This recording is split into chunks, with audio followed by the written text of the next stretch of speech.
back. Should be able to blade surge to freedom. No! Jankos comes in. There's the wave coming through. It's going to be Froggen, and Sam's actually at the back there. Can they catch on towards Froggen? Yes, they can. They just explode him. Jankos just off of the side there. Good stun. Such a good stun. Down there. Good stun. That's in Sonya's out. That's in trouble now. Using the explosive gas, but he gets picked off. Overpower how to use that chrono chip. Welcome to the late game. The Alliance gets done towards him.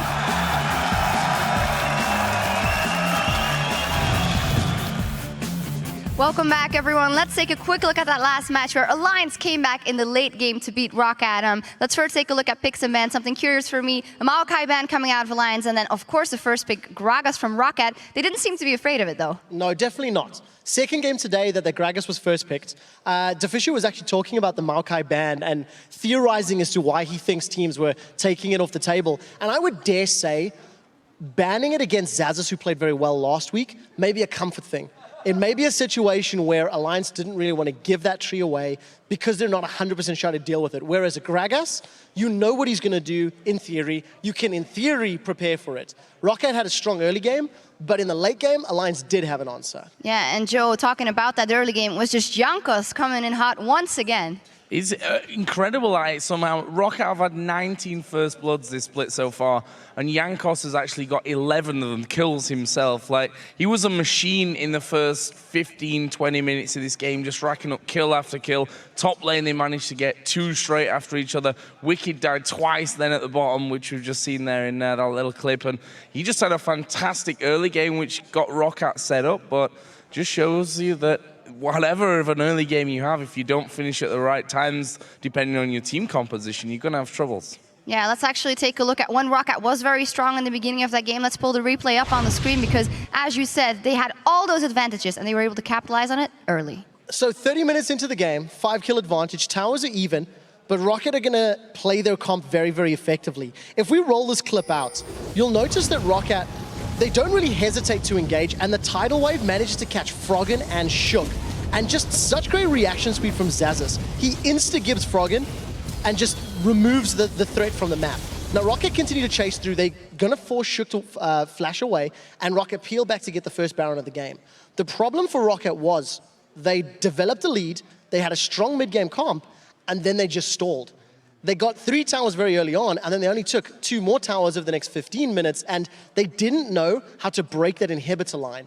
It is the most difficult objective to prove or to break, and Roccat again showing they are struggling in their late game, and that was the reason Alliance had all the time in the world to come back. And I think it's a confidence thing as well. We've heard him before say, when we get in the lead, we're scared of closing things out. And this game showed me exactly that once again from Roccat. We saw times where they'd go back and forth on a turret, and after 5, 6, 8 minutes, they'd just tank it up. Why didn't they do that 5, 6, 8 minutes before that and then move on to the next thing? And I think, as you said, they just took far too long and they were too undecisive about it.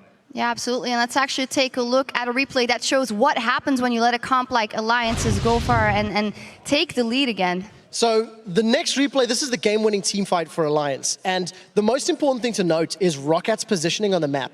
First and foremost, Overpower is 2 or 3 screens away from the rest of his team. Let's roll this clip out and just pay very careful attention to how Roccat are split up.